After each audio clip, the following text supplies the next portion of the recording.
MacBook hadn't died the other day, I wouldn't have had to go buy another one that I haven't had time to set up yet because I moved to Puerto Rico and there's literally a leaf blower right outside making noise, but it's beautiful. There's palm trees, and we got some guy that just stumbled in here for this show that looks utterly clueless, just like the rest of us. And so this is Nifty Show number 47. What do we see? It's lined with digital collectibles. We call them NFTs. Games, trading cards, digital art, and those crypto kitties. Travis and Joel are the hosts, you'll know. Travis and Joel say this won't blow. They're locked and loaded, so ready, set, go. It's the Nifty, really kind of spiffy. The Nifty Show. Clueless, dude. You look like one heck of a snoochie booch. I'm telling you, that opening graphic speaks to my heart and soul right there. Yeah. That's why I feel so welcome in the crypto community. Ever since we announced through Deadline on Tuesday that we're going to open Jay and Silent Bob's Crypto Studio, the reaction on social media, there have been a lot of people outside the crypto community who are like, you're bad. And then everyone inside the crypto community has been like, welcome, brother. And watching the opening credits, man, it's just joy. It's all the things that appeal to me. Like I remember when I was a kid and they would start like the credits for like football on fucking Saturday and stuff. You know, that shit. Oh, turned me off right away because there's nothing about it that speaks to me. But every graphic that you had, including the fun little song and stuff, really spoke to me and made me go like, yes, this is why I'm in this space. It reminds welcome me, home. Welcome home. It really is a welcome home kind of feeling. Thank you for that. Well, you need no introduction. It's Kevin Smith, guys. Yes, that Kevin Smith, film director, actor, acting, and Clerks, Dogma. I like to think of myself, Joel, how old are you? I am 56. So you'll understand this reference. I like to think of myself as the modern day Charles Nelson Riley. Does that work? What was that show? Do you remember Uncle Croc's Block when we were kids? Yes. I just dressed up as a crocodile in a full bodysuit with that voice. I just remember like being a kid and seeing him on game show after game show and being like, asking my dad, like, what is he from? And my dad's like, game shows. And like, he just became a person that like, I guess he started somewhere. He must have had a Clerks in his past, but he went beyond his job and became the content, which I always found kind of fascinating. Dude, you know what that means? That means you're going to become the middle square on Hollywood Square. That's true. No, that means I got to fight Paul Lynn for it, man. He's the other dry, acerbic wit. Long gone, though. The middle square. True. I don't know though, Kevin. There's some other snoochie booches out here. Who? That, look at this. Well, see, now I have to find a new job because there's competition. I don't know who's the snoochiest of the booches, but it's one of us. Gentlemen, I'd like to buy your NFT. How much ether for this, my friend? All of it. Joel says, "Oh, we're gonna do this thing with Kevin Smith here in a few minutes. Go make a Photoshop something real quick." So I was like, that was very subpar Photoshop skills. Like that was like a 3-minute Photoshop job, guys. I had to do that quickly. Better than I could ever do, man. Sold the joke, and in fact, it not being a great job made it an even better bit. So that's good. That was good. Well, dude, you welcome to the NFT world, which is really, the next media play, right? Because basically NFTs are programmable media. And what I like about what you're doing with Jay and Silent Bob is it's not another Me Too launch, right? You see a lot of celebrities and what does Me Too mean in your world? Because it means a lot different in my world. Okay. Before that happened, Me Too meant, I'm going to do this also because it's the hot thing and everybody's doing it. Right. So synonym for copycat, perhaps. Yeah, maybe. copycat. Better term. Because in the internet world, we're just nerds. We don't have that. We don't have the problem Hollywood. There's no problems like that. I'll be honest. Like, I think it's all art is a copycat world. You see somebody do something, and then even if you're like, I could do it better, I'd like to do it different. You got to see it in order to be it, right? So there's nothing innately wrong with being copycats. I just didn't like the idea of, and I have no judgment against anybody. I just didn't want to be perceived as a tourist. because once David Shapiro, who's my partner at Semcor, once David like kind of approached me about like gently, very gently, we made a movie together. Kilroy was here, which figures prominently in our story. So we were finishing up that movie. We started shooting it before I had a heart attack, finished shooting it after I had a heart attack. Then I went and shot Jay and Silent Bob reboot, and then we toured it. So during the quarantine, we had time down. We were just working on finishing Kilroy, take it traditional marketplace, take it out and, you know, try to sell it to Netflix, Hulu, whatever, one of the streamers, one of the studios. So David reached out to me and he was like, can I have a conversation with you about technology? And I was like, yeah, sure. He's like, what do you know about crypto? I was like, oh, Jason Mewes, the guy who stands next to me in movies in real life for the last 30 years.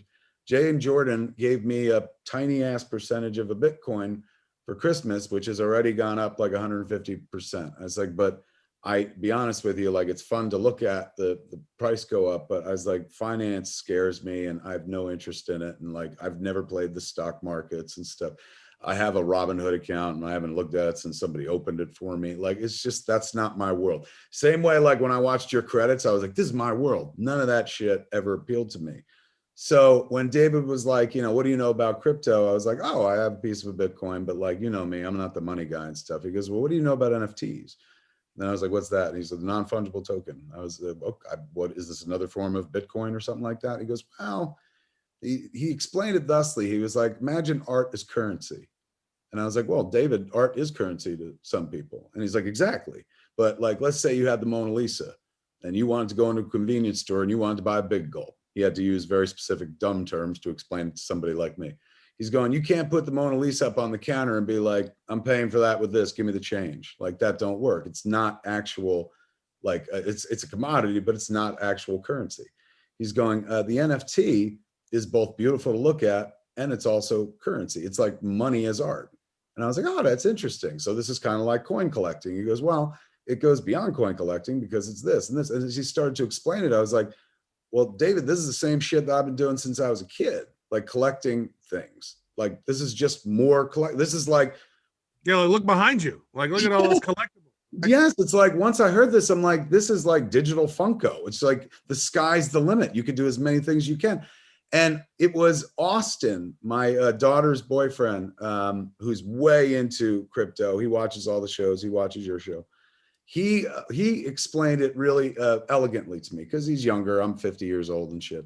And the idea of ownership, you know, of a physical property is lodged in my DNA because I grew up in an era where that was a thing. And it still is. Let's be honest, everyone likes to own a thing.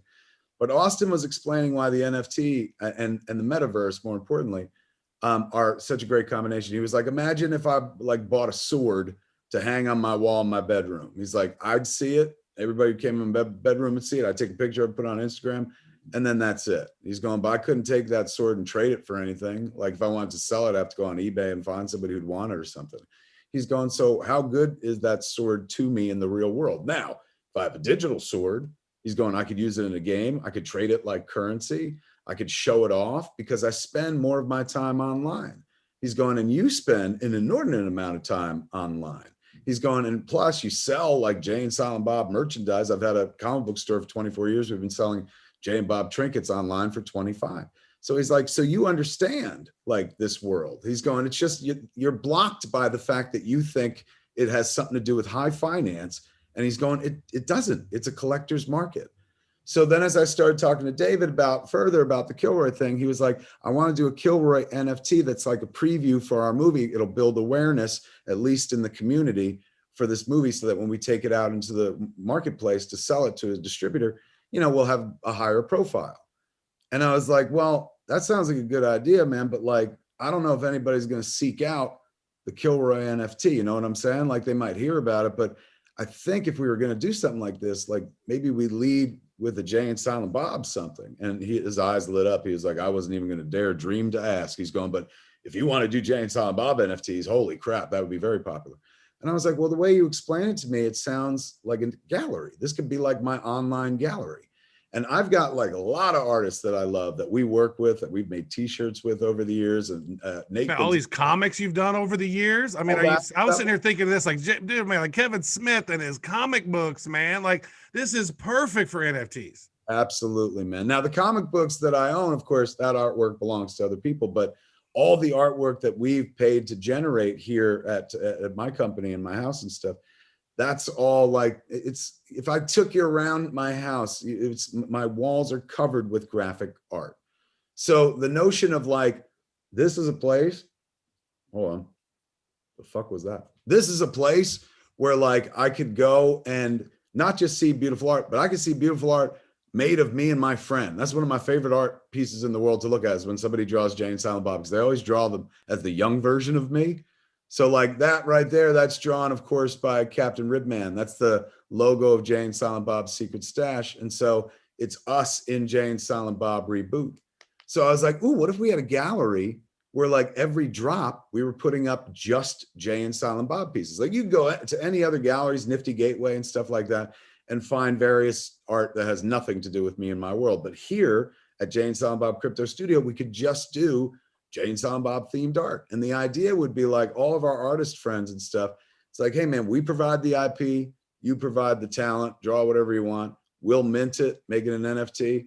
And then we'll have this place where people know to go if you're into Jay and Silent Bob NFTs, that bam, we can expose it for you and then make some loot and stuff like that. So we knew we needed like a lightning rod to draw people to the site. The Kilroy NFT, the preview thing wasn't necessarily going to do it in my imagination, but I felt like a Jay and Silent Bob thing would. And so the Smokin token was born. Let's play this here. Give a look at it. Noinch, NFTs, snooch to the nooch, you non-fungible fuck. You got a Smokin token #1 featuring Jay and Silent Bob Reboot art by Captain Ribman. This is the orange edition, so aren't you glad you bought it? Snoochy booches. This message is brought to you by Jay and Silent Bob's Crypto Studio, NFTs for you and me. I love that if the case broke, you'd be ripped, right? Yeah. I mean, yes, it's hot boxed, as you could see. Totally. And it keeps going here. Yeah, it does. It just flips around. And then there are 3 other colors: purple, green, yellow. And then the 5th color is platinum, but the platinum token is different. Like they're all varying numbers, quantities. I think the most is the green one. And then I think the least is the purple or yellow. But then the super least is the platinum. So I think there's only going to be 10 of those total. And the platinum token gets you a crypto cameo in Clerks 3. Crypto plays a big part in the world of our characters in Clerks 3.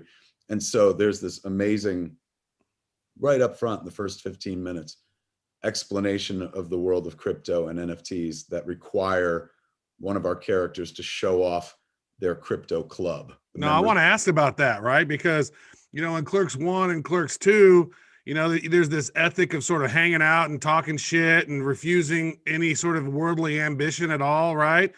And then, last we saw Dante and Randall and Jay and Silent Bob was in 2006. And then we went from the Quick Stop and the video store, it burnt down. Then they went over to movies and then they got rebuilt. And now we're back over at the Quick Stop and the movie.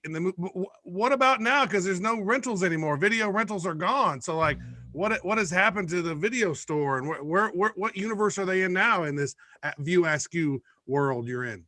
I'll be honest with you. The story of Clerks 3 is real straightforward. Randall has a massive heart attack. And he goes to the hospital and he almost dies and he makes it through. And then there in the hospital, he realizes that like, oh my God, all I've done with my life is sit around and watch movies. Like I've wasted my life. I've got nothing to show for my life. I own a little piece of a convenience store in New Jersey. I don't have a family, never got married, never had a kid like you did and stuff like that. Like I got nothing. So he's like, from now on, I'm changing that. Like I'm living on borrowed time. From now on, I'm not watching any more movies. I'm going to make a movie about my life working at the convenience store. And so Dante and Randall essentially make Clerks. So the movie is like this weird meta return where I get to bring back the entire old cast and in the process of telling our story, recreate like scenes from Clerks using the same fucking people and stuff like that. It's really, it's one of the funniest things I've ever written, but I was so thankful to both David and to Austin for like introducing like NFT deep into my consciousness, because then the next draft of Clerks 3 that I wrote, suddenly, bam, it was running through. And that felt fresh. Like, I love my script, don't get me wrong, but a lot of it's predicated on 2 movies you've seen and things that happened in the past. Talking about crypto, giving a character an entire crypto storyline, which like fuels the main storyline as well, felt insanely fresh. And so by the time the movie, people see the movie, it will be a lot more mainstream and people will understand the references probably. But even if they don't, that's fucking cool. You know, when we made Mallrats, we were making references to the comic book community that wouldn't be understood by the mainstream for another decade. Chasing Amy, we were talking about inkers and pencilers, you know, like talking about really minuscule, deep inside baseball stuff. So I let Austin read the Clerks 3 script, man, because I was like, as a crypto guy, does this read like somebody, you know, trying too hard? Do I sound like a tourist? And he was like, oh my God, no, they're going to love you, man, because you're shining a fucking light on them, man. Like you're using one character, like the Randall character is like the rest of the world, who's like, fuck this Beanie Baby shit. And then fucking the other character is just like, you have no idea this is the future. And it winds up playing an integral part like in the movie. So when we introduce that notion, we introduce like one of the characters is talking about his crypto club, and we show the 10 people in his crypto club, like in a very Martin Scorsese, bang, bang, bang, bang, bang. So whoever wins the platinum tokens, they're going to be the members of the crypto club in the movie. And boom, they get up there on the screen with the rest of us and stuff. So it felt like a fun thing to do. Like this makes it fun. Like, you know, if we're going to do this, this adds an element to it that's not just like, let's get in there and get cash and get the fuck out. Not at all. This is like in for the long haul. So first drop is to like treat people to like introduce them to Jay and Silent Bob's Crypto Studio. And the big news is the platinum token, because shit, you could wind up in a movie. That's super cool. Let's look at that, Kevin. Okay. So first of all, people who want to participate in this is launching on the Phantasma chain, which is a fantastic chain. Phantasma.io. We've had Scott Gallagher from Phantasma on the show previously and shown you the cool racing game that's built on their platform. They do NFTs, and if you go to Phantasma.io, you can easily set up a wallet. But if you'll click right here where it says Clerk NFTs, April 21st, the 21st of April, then it'll load up the details here that kind of shows you how this whole thing is set up to work, barring bandwidth not loading things. Come on, bandwidth. It's coming, I promise. There we go. So what you've got front and center here is this Kilroy is Here NFT. This is like the spotlight's on this, but there's also the Jay and Silent Bob reboot. So kind of makes sense of everything that's happening here for us. Yeah, it's basically when we were coming up designing what our drops would look like every month, we figure our lightning rod is the Smokin tokens, since there's a series of them. Hopefully that keeps people coming back and stuff. And each one says something different and stuff like that. So then we also, of course, incorporated David's original idea, which was to do a Kilroy sneak preview, which our boy Dante made. And it's absolutely beautiful. If you click on it, like it opens up and you can see an actual piece of footage from the movie. I thought Kilroy was here. So he's back. He's here now. He's like, yeah, he was. Well, for this, they're calling it Kilroy is Here for this NFT, but the movie is called Kilroy Was Here, of course. Okay. So we've got the Smokin tokens. We've got the Kilroy NFT. There's a 4-pack of the tokens that comes with a shirt in the real world. If you want to do that, collect all the tokens at once. And then the main focus of Jay and Silent Bob Crypto Studio for me, or at least what I'm this is my dream for it. Every month we introduce a new artist, a new featured artist who's doing a Jay and Silent Bob or Mubi or View Askew Universe or Smodco themed piece of artwork. That's the only artwork we'll ever display on our site, is stuff that's themed to our movies or us. So in doing that, we'll be able to first tap every artist we know and work with who do fantastic stuff, like Captain Ribman. He's doing the initial featured artist piece. So the same guy that did the Smokin token art did the Blunt Man and Chronic cover. So that's the featured artist for the first drop. We make an open minting on that, or a certain amount. I think it's open minting. I forget what David was saying, but like there'll be a few of those to buy. In the next drop, Captain Ribman will get his own little category on the site. So you click on it and you jump into his gallery, and he'll have the second Blunt Man and Chronic comic book that you can buy. And then we'll also have a new spotlighted artist. And then drop 2, that's going to be my boy Nate Gonzalez, who does all of our artwork for Fat Man Beyond. He did this beautiful crypto mofo piece, which is great, with Jay and Silent Bob. So boom, his category starts with his first piece.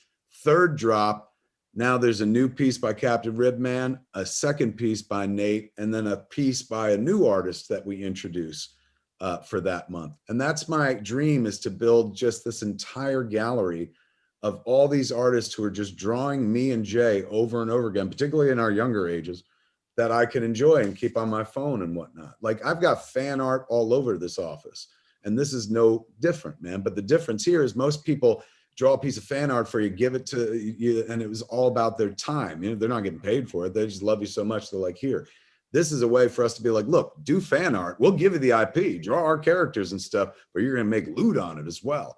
Because artists, man, like, you know, the starving artist is not a misnomer, like particularly graphic artist. And in the year that we've had, with the world being shut down and people not being able to go to comic book shows or any place to sell their wares, it's been tough for people to like kind of get their graphics out there. The NFT marketplace has changed that for a lot of people. I know there's some complaints by some people who are like, I didn't make as much money as other people have made and stuff. I mean, I'm not in it for the money, man. Like I was talking on the other shows as well. Like, don't get me wrong.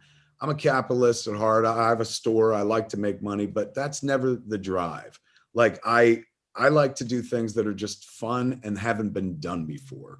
Right. So us jumping into the space, when I was like, David, what if we sold Kilroy as an NFT instead of just like, you know, we could do the preview one, but would it be possible to sell the movie as an NFT? And he was like, well, right now the technology wouldn't allow you to get the entire movie like onto one NFT. I said, but what if the idea was we make a gorgeous fucking Kilroy NFT that grants the owner of that NFT ownership in the real world of Kilroy was here. The same. You can totally do that. Yeah. Yeah, you could actually do something where you have multiple NFTs. Maybe you have like, 12, 13 NFTs. They collect them all and they merge them together to create the movie NFT. That's so then they want to buy both of them. They want to buy multiples of each one of those NFTs along the way so they can hold those and then merge them all together to create the final movie version. That is fucking dope. And whoever wins this when we drop it next month, hopefully they listen to that and do that. Like, because now it's theirs. Now the movie will be theirs to exploit any way they want, both in the world of blockchain, but also outside the blockchain in the real world. I think this particular NFT offers the bearer the ability to do something that most NFTs don't. Most NFTs, you're kind of dealing with their worth and value in crypto world. This will have its crypto worth, but then outside of the crypto world, in the real world, you can also monetize it. You know, that's like getting a second bite at the apple. And let's be honest, we do this for a month. We keep talking about this. People hear about this.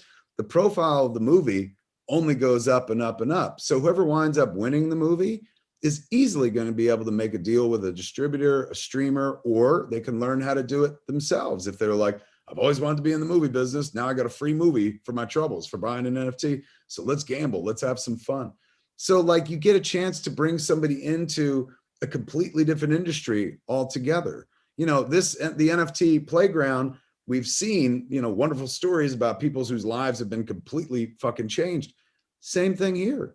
Yeah, exactly. So same thing here. Like not only will it change like in crypto world, but you could wind up being like a distributor in the real world, or suddenly you have a relationship with Netflix or HBO, whoever you wind up selling it to. Because all we did when we sold Clerks at Sundance back in 1994 was sell it to Miramax, and then they exploited it. And then I was there on hand to do press and promotion for them. Same thing here.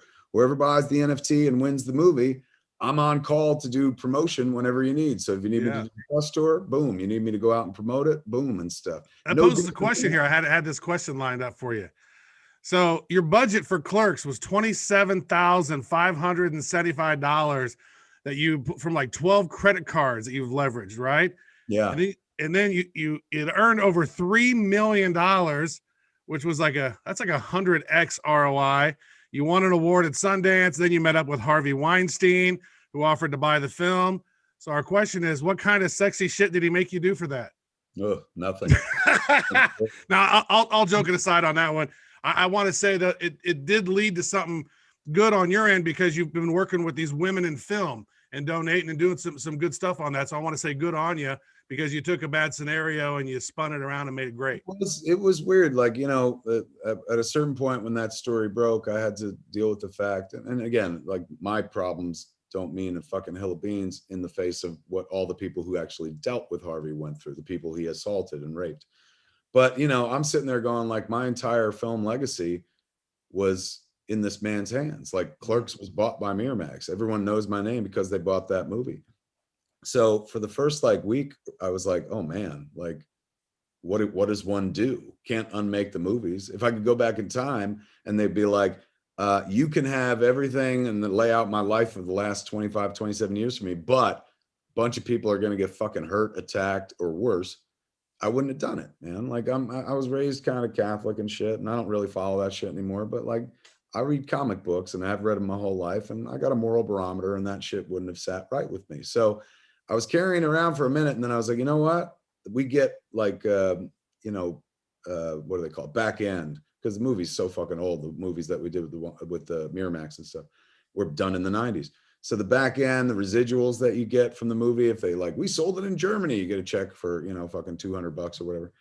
Any money that came in, I decided to give to the organization, Women in Film. And that certainly, it doesn't make what Harvey did, you know, fucking better. I think everybody knows Hollywood's a little seedy. You know, it's like, yeah, but it doesn't have to be. That's the point. It's like that, a fucker like that ruins it for everybody else. Right. And where it's like, what do we do in this field except get to play as adults, make pretend? And I don't mean play like, hey, fucking harass somebody and get their clothes off. I mean, you're breathing rarefied fucking air when you come in this world, and suddenly you figure out, like, I get paid to make pretend. I was going to do that shit anyway, man. Who would fuck with that except an animal like that, who decided like that wasn't enough and then ruins it in that world? So how many people have fucking left that business because of people like him, or other people like Scott Rudin, who they just read, you know, I read about in Hollywood Reporter, who fucking throws food at assistants' head and phones and shit like that. So whenever I do a production, like, I always try to make it fucking time of folks' lives, because number one, they're going to remember that moment. They're going to remember the time you spent doing that thing. Doesn't matter what happens to the movie ultimately. Like, doesn't matter if it's a financial success or a financial failure. What matters is, like, while you make the thing, you're treating people with dignity, everyone's having a good time. That's the only reason to do this shit. You can make money 1,000, 100,000 different ways in this fucking world. Easier than like fucking trying to be an entertainer or make art for a living or something like that. So if you're ever in that position, you get lucky enough to get inside and you hear about fuckers like that, there's nothing but disdain, man, because you're like, you don't have it good enough, you fucking prick. You didn't win the lottery of life enough by getting paid to make pretend. You make movies for a living and you want more, you greedy piece of shit. And that's why you're one of the good guys, man. So thank you. I never consider myself one of the good guys, as much as like, I just like, it should be fun. That's why I got into it. I used to watch the Cannonball Run movies with my old man. Yeah. And my old man was quiet and a very circumspect guy. I love him to death, but he didn't talk an awful lot. My sister says I stole Silent Bob from him. But during the Cannonball Run movies, whenever you get to the end credits and they do the bloopers, the outtakes, my old man would go crazy. Like, it was the funniest shit in the world he'd ever seen. And when somebody's laughing, you see who they truly are. That's them unleashed, pure. They're not putting up their facade anymore. He wasn't presenting himself as my father. He was just a guy who was fucking laughing at some shit, made him fucking giggle. And I would see how much joy it made him. And plus, those clips just look fucking fun. Like, the movie itself was fun, but then seeing everybody cracking up while making the movie, that kind of shit like made me want to get into the movie business. I didn't get into the movie business because I was like, I want to be rich, bitch. I got in the movie business because I was like, that looks way more fucking fun than working in a convenience store. I'd much rather make pretend with a bunch of people and do some silly shit. So it always infuriates me when somebody gets in the space and acts not just entitled, because there are a lot of entitled people in our fucking business and stuff. And I'm sure I've got some entitlement built up in me somewhere as well. But it's the people that fucking abuse the space, and more importantly, abuse others in the space. Make it not fun for them, because there's no worse fucking sin in this world than chasing somebody who had joy and passion for something away from it. You always want to keep them as involved as possible, man, because two paths in this world. You got creation, you got destruction. The destruction path is fucking crowded because people live there because it's easy to destroy things. It's easy to mock things. The creation path is wide fucking open because it requires that you put yourself out there a little bit. It requires you risk your dignity, your respectability, your self-esteem, because people won't try a thing. Because like, what if that thing don't work? What if I fail? Fuck you. What if it's successful? Like, you're talking to the guy who made Clerks. If I was sitting there going, what if it doesn't work? We wouldn't be having this conversation today. And I use myself as an example, not because I'm brilliant, but because I'm a fucking chimp in real life. I know how unspecial I am. And yet, because I took a step toward art embraced me, and I've been doing it for 27 years, and I haven't had to have a real fucking job or a 9 to 5 or anything like that. So whenever somebody disrupts that happy playing field, comes into the theater and shits on the stage, so to speak, it's just fucking repugnant to somebody who's like, don't you get it? Aside from the damage you've done to another human being, you selfish piece of shit, you've also just fucking ruined something pure, man. People come here because they want to fucking be kids forever. And I don't mean like immature, although there are some people in this business that treat it that way. But they see the hustle that the world is, that like my father lived through. My father worked at the post office his whole fucking life, and he hated it, hated every minute of the job. But he didn't think about what's going to make me fulfilled, because he was only thinking about what's going to pay for my family's bills. That was him. I asked him once, I was like, Dad, what did you want to do when you were my age? What were your dreams? And he was like, what do you mean? And I was like, what did you dream about doing? You didn't dream about working at the post office. And he was like, I dreamed about getting married and having a family. And the post office was just how I paid for that shit. And unfortunately, the next generation, which was me, was not satisfied with just like, well, I got to get a job and that'll pay for the things I love.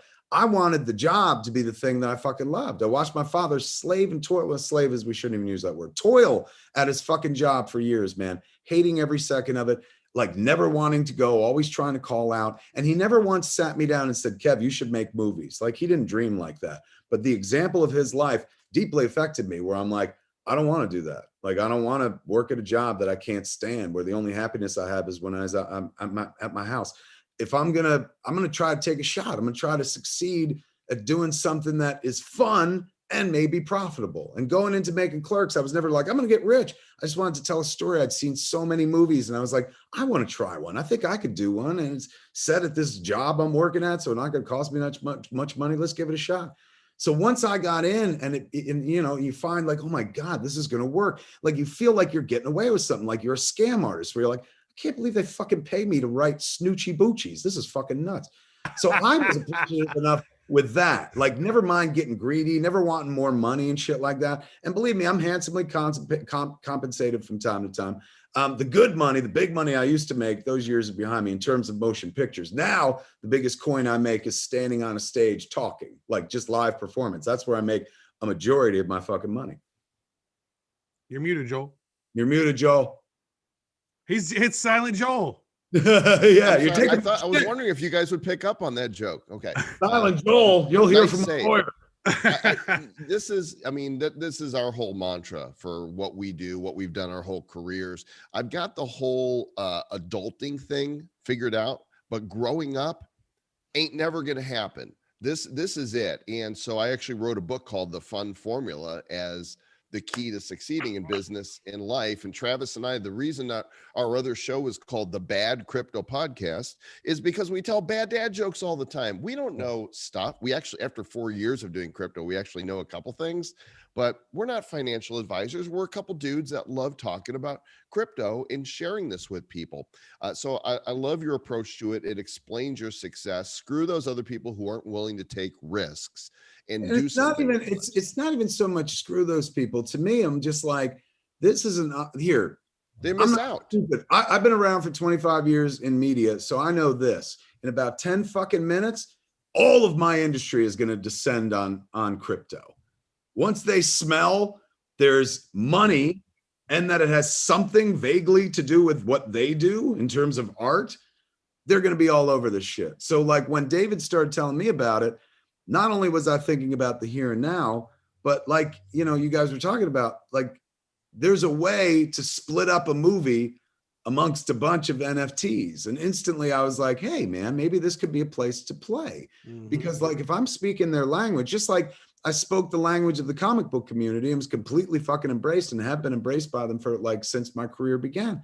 So I was like, maybe if I'm going into the crypto space and speaking the crypto language, walking the walk and talking the talk, this is a place for me to go. I described it as like Krypton, never mind crypto. Like my industry is dying and exploding every fucking year, you know, unless you're Marvel, Disney, Harry Potter, or fucking DC, like you ain't got any guarantees at the box office anymore, man. So like in a world where the ArcLight and Pacific theaters just went out of business, that's fewer places to even show my stuff, even if I do get to make it. So I'm looking for a place like a new home. And when David started explaining crypto to me, I was like, this sounds like a place where I can go and make stuff. Like if, you know, art is art. So right now, most NFTs is a graphic representation. They put some movement into it and stuff, but it's one image. But like, give it 2 years, man, you're going to be able to fit an entire feature onto an NFT, probably one or something like that. Yeah, Kevin, it already is, bro. It's like, I explain it like this. It's advanced media.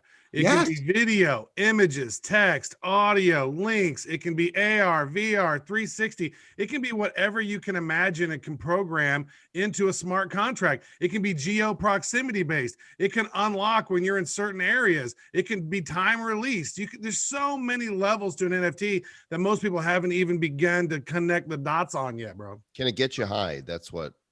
Yeah, well, the Smokin token probably. The Smokin token, if you break that box open, you'll definitely get high. So you've so reversed creative. something here. Here's what I want. I want to make sure people know this, because you're doing another film, and the grand prize here is a cameo in that film if they get that token. So how do they know? You know, how do they find that token? So the platinum token, there's only going to be 10 of them in the first 2 drops, I think. In the first drop, I think we're auctioning off 3. So there'll be auctions. And then 2 of the platinum tokens, we're just hiding from a good suggestion that came from Joel to David, my partner. We're hiding 2 of the platinum tokens, one with the Kilroy NFT, the sneak preview NFT, not the movie NFT, and one amongst the multiple colors of the Smokin token. So let's say you bought an orange Smokin token that we hid the platinum with. Not only do you get your Smokin token that you paid for, but then you get this bonus golden ticket thing. And suddenly you're in a fucking movie and you weren't even trying. But if you don't want to be that person who's like luck of the draw, you can also bid for it when we do the auction. So if they win that platinum token, do they get to be part of the View Askew universe then and get to be in all the movies from now on? Because it's kind of like you running with your homies over there. That's right, man. Once you're in the View Askew universe, you will get referenced from now until the end of time. And the storyline that like includes the cameos it's I don't know if I should spoil it. We have a character in Clerks 2 named Elias who came joined them. He didn't work at the convenience store with the boys. He joined them at movies, and he's our very conservative Christian character as he was depicted in Clerks 2. But this time around, he has a deep passion for blockchain. So he is part of a I don't want to spoil it. He's part of a crypto club. There's a word before it, and it starts as one word and then changes to another word halfway through the movie. But he has a crypto club, and the whole movie, he is extolling the virtues poetically of NFTs in the world of crypto. But Randall, who is a 50-year-old man, is just like, fuck your Beanie Baby pog nonsense. Like he just completely fucking puts it down. That's exactly what he would say. Dude, imagine this, a future film. You know how you break the fourth wall all the time, the third wall all the time. You're like, you guys are vamping for the camera always. You were right. It's fourth wall, fifth wall. Just break all the walls down. Break them all down. So in the future, what you could do is when people come to see the film, you could actually have them flash a QR code at the screen, and the people in the audience, if they're paying attention, they can scan it and grab an NFT from the film right there while they're watching. Joel, have you been invading my dreams? That is absolutely something that we're playing with, man. When I say beautiful. Crypto plays a big part in the story, man, it's not going to be off-putting for somebody that doesn't know the world the same way that when I referenced comic books in 1995, it wasn't off-putting for people that weren't deeply entrenched in the world. But for anybody deeply entrenched in the world, it's a bounty of jokes written just for them, almost as if they've written them themselves and stuff. So yeah, it's fun, man. It also gave me something new to talk about. Like, that's what I was really excited about too. Not only did Crypto and Jay and Silent Bob Crypto Studio and teaming up with David and Phantasma Chain give me a new project to work on and create this gallery, which we've got like 10 fucking drops planned for already. But it also like gave me new content for Clerks 3. The first draft of Clerks 3 had no crypto in it whatsoever. And it's the poorer for it. The current draft, by the second totally draft, elevated the game. You up leveled that shit. It benefited me. Like, it gave me something to talk about in the movie, which was fresh and new and finger on the pulse. So much of my stuff is based on sentimentality and nostalgia and things we did in the past. So being able to have a character speak about something that even to this day, you know, more than 3/4 of the population are like, huh? Is just good for my brand. You know, it's good for being first into a space. Because I'll be honest with you, like, in a year's time, every TV show and every fucking movie is going to be referencing NFTs somewhere and stuff like that. So it'd be nice to be the first. I don't have to be rich. I never have to be rich, but I do want the kind of acknowledgement of, like, he does weird shit. Like, he goes places. Like, you know, like years ago, on 1995, we created a message board at viewsq.com where I started interacting with the fan base. And that was like 10 years before fucking Twitter and social media came into play. And so, like, I spent years doing that. And most of my friends were like, what a waste of time. So stupid. I was like, no, man, like, these are the people that buy tickets to the movies. Like, who else am I gonna fuck? This is the only people I want to hear from, man. Like, fucking, and if they're interested in my shit enough to hang out on the website, they must like it. So that's who I want to spend time with. Podcasting, when that introduced itself, you know, a lot of people in my business were like, why you do it? It's free. I was like, because I got my own fucking free radio station. Nobody will tell me what to do. I can do whatever I fucking want. It's fun. When I went into comics in 1996, when I went and did Daredevil for Marvel, and then I wrote Green Arrow later on, or Green Arrow later on for DC, I remember specifically my agent going like, how much do you make to write a comic book? And I was like, oh, it's about like $200 a page. And he's like, so 2,200 pages, $200 a page. What is that? He's like, that's nothing. That's a waste of time. I can get you paid way more to write a movie. And I was like, but writing a comic book appeals to me, the child in my heart and the adult in my head. Like, this ain't about the fucking money, man. It's about doing something fun. If I could draw myself, which I can't, I wouldn't subject people to all those terrible fucking movies I make. So I love graphic arts and whatnot. And the idea of being able to write for the comics, you know, I couldn't draw it myself, but my work would be there.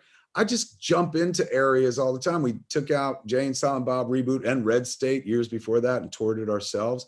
So I always like trying to go, like, you know, not to paraphrase Star Trek, where no one's gone before, like, ooh, let's try this. And so when David was explaining NFTs, I'm like, it is exactly like fucking Travis said. It's like, this is so multimedia. You could do anything with this. You can like fucking. It's more multimedia than multimedia. It's like the realest term of the realest part of the word. And as a podcaster too, I was like, this changes my game as a podcaster. Like, you know, I've got millions of, probably not millions, thousands of, well, tens of thousands of episodes of Smodcast at this point. Like, being able to burn each one eventually onto an NFT that somebody could buy, that's a cool thing to do. Actually, Joel's son, Zach, was the first one to ever do a tokenized NFT podcast where you could only buy it as an NFT. Yeah. So finally aligned, it's called. And, you know, we were the first ones to do a proof of listening, which is something you could do on your show also. You create an NFT for an episode, and at the end of the episode or somewhere in there, you bury it to make sure they listen. Say, hey, grab this episode's NFT for the next 24 hours. That way you only get it if you're really a fan who's listening, and they go and they put their wallet address in there, and then you drop them all that NFT. Now they've got a collectible that proves they are engaged with you, and it's really a great community building tool. Fuck, man, that's dazzling to me. Like, you're not only are you speaking and spitting truth, I'm stealing these ideas, gentlemen. Dude, we're giving them to you, brother. Yeah. I'll tell you what, this rabbit hole that you've gone down, that you are clearly really entranced with right now. There's no question. This is legit. This is real. What you're feeling and experiencing. You're in love with NFTs. It goes so deep. Like, this is the first step in the transformation of your career and the value you're going to bring, because you're going to innovate a bunch of stuff that nobody else in Hollywood has touched. and it's going to be awesome. It's just, for me, it's like, you know, one day I'm going to stop making shit. Like right now, I still make shit and whatnot, but I always knew I'd go back to being a member of the audience. I came from the audience, and eventually I'll go back to sitting in the audience. And so my mission over the last like 25, 27 years has always been like, one day you will stop making, you're going to get back in front of the TV and you just want to consume again. Make sure the shit you want to consume. So sow the seeds, man, like fucking be the change that you want to see, and, you know, inspire people to do stuff that maybe they get into it and they do their version. So then when I'm in my watching mode, I got something to watch. This feels like that so very much, like, especially because like I can add things to an NFT, like I can add an audio track or whatever the fuck. But the one thing I can't do, which, you know, most NFTs are fundamentally based on, is provide a graphic. And so because of that, I will never be bigger than the site. You know what I'm saying? The site is always engineered more for the artist. And I have the IP, and as much as I own Jay and Silent Bob and Movie, and you come draw them and stuff, but I can't do what those people can do, no matter how hard I try. I could accentuate your NFT by putting on like, hey man, this is drawn by, as you heard, you know, like what we're doing with the Smokin token, but I can't do the one thing that's required. One day I will be able to. One day I'm going to be able to make the one thing I can do, which is make a movie and stick it onto an NFT. I will be able to do. But until then, I'm just going to enjoy this fucking space as a guy with a gallery. You know, something I've always wanted to do, something we were talking about doing this year at Jay and Silent Bob's Secret Stash, my comic book store in Red Bank, in the real world. I was like, now we moved into a new store, we have more space. I was like, God damn it, we have so much great fan art. We should do a gallery show. And now I don't have to wait to do that in the real world. We'll literally be doing it every month with Phantasma at Jay and Silent Bob Crypto Studio. Oh, that's beautiful. I want to take one step back here, because I have this sort of question that I was like, you know what, if I ever talk to this dude, I want to ask it, because so this is a sort of US universe type of a question. So Brian O'Halloran in Clerks, he's Dante Hicks. Yep. Then in Mallrats, he's Gil Hicks. Yes. And then in Chasing Amy, he's Jim Hicks. Yes. And then in Dogma, he's Grant Hicks. Yes. So who the hell is Hicks, and what's the inside joke on this one? It was just I guess the inside joke is just like, I want to get Brian in as often as possible. And so, you know, I didn't want him to be Dante, because I knew like I could still tell Dante stories. So then each time we brought him in, I was like, all right, we'll change his name. So the first one was Gil. I think when I wrote Mallrats, the character was just named Gil. And then once we cast Brian, I was like, let's just make it Gil Hicks. And then we started, you know, creating the Brian O'Halloran of many worlds. So there's about four Hickses. We figure they're not brothers, but they're cousins and second cousins and stuff. And they I was trying to figure out what the hell was that? What is this Hicks joke? There's got to be some guy named Hicks that they're trolling on or something. No, not at all. It was just you know, it was just a way to like an inside joke of like, Jesus, that guy looks like Dante Hicks. And it's like, why? It's Grant Hicks. It's Gil Hicks. Okay. A lame dad joke that we came up with long before we were dads. We like those lame dad jokes. Make so many of them. I remember, you know, my son used to groan when I would do them. And I'm like, just wait. One day you too will make lame dad jokes. And he starts to. He's doing it now. He's doing it, but no, what he'll say is, oh no, my jokes are not lame dad jokes. They are superior. Of course they are.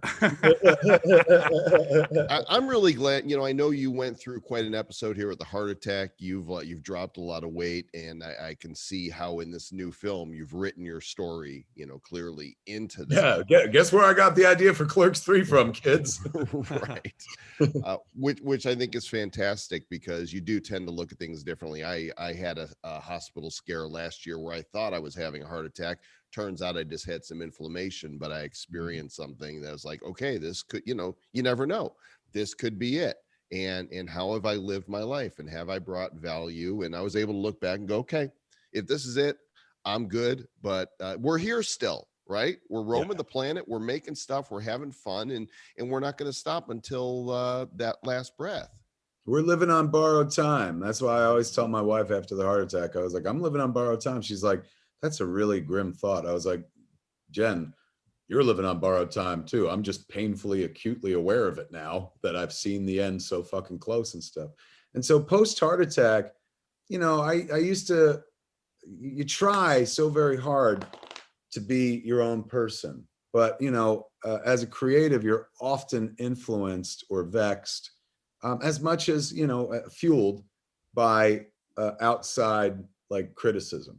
People being like, you suck, this sucks, he's always sucked, blah, blah, blah. So sometimes that has kept me from doing things, you know, as previously mentioned. Sometimes it's kept me from trying a thing I've wanted to try. Because even though I like fucking know better, because I made Clerks and I know shit could work out, there's still a piece of me, very, you know, fucking normal human piece of me that reacts to people being like, you're stupid for doing that, or people who try to scare you off of something and stuff. So for me, post heart attack, that doesn't exist anymore. Now I don't give a shit. Like, you know, and not in a way where I'm like, I don't give a shit about you. But if somebody's like, you're a fucking idiot, I'm like, I know, but I'm still going to do the thing that I'm going to do, because my whole life, that's my whole career, rather, that's what I've been doing. Like, not the thing that makes sense or the popular thing or the financially, you know, fucking fruitful thing. I always go for the space that like, well, this, I've not done this. This seems cool. So post heart attack, pre heart attack, I don't know that I would have dove in to the world of NFTs. Post heart attack, the idea of having a gallery where I could showcase talent, and this is weird, I talked about it on another show, but like Nate Gonzalez, who does our artwork for Fat Man Beyond, all the podcasts that me and Mark Bernardin do, every week he does different artwork. It's real gorgeous stuff. Nate is like one of my favorite people in the world because he draws me every week, and it's usually as a Marvel or DC character, and I love that shit. But you know, we pay him for his art, but like he's worth more. I know what other artists get paid out in the world for commissions and shit like that, and because he's young, you know, he's not where he could or should be. So I've been a big supporter for a long time, and when the NFT conversation started, Nate was who I was thinking of the whole time, because I'm like, Nate can put his pieces in the gallery and people, because he's got a fucking volume of Fat Man Beyond artwork, and they could be NFTs, and like the people who have loved his artwork can buy it, and he can walk away with like some real money. And I'm not talking about he's going to make people's money, but like, you know, a lot of people don't seem to realize that in the world of NFTs, there are transactions going on all the time that you'll never hear about because they're not gigantic, but there are artists making a living off of regular work at small sums and stuff. So I was like, this is a way that Nate, because I'm always like, how can we pay Nate more? Because he's just a good kid and he's really great at art and shit. And if I had more money as a company, I'd hire him as our company artist with a salary, but instead he just gets paid per gig, like a gig economy worker. So like with this, I was like, this is a chance for like me to showcase Nate and for Nate to get paid very well for what he does incredibly well. So like, it's weird that like, you know, I saw some people online, you know, like, oh, he just cash grab. I'm like, saying a cash grab, at least not for me. Money's not that important to me. Yeah, like, we don't listen to those people. No. The idea of like showcasing like this kid who's so damn good at what he does, and that he could create his own place and his own shingle in life, that kind of became a driving factor for me. And like for every Nate I know, there's more artists just like that who for years have been drawing me and my friends. And I'm like, well, here's your chance to come in and play, and I get to showcase you.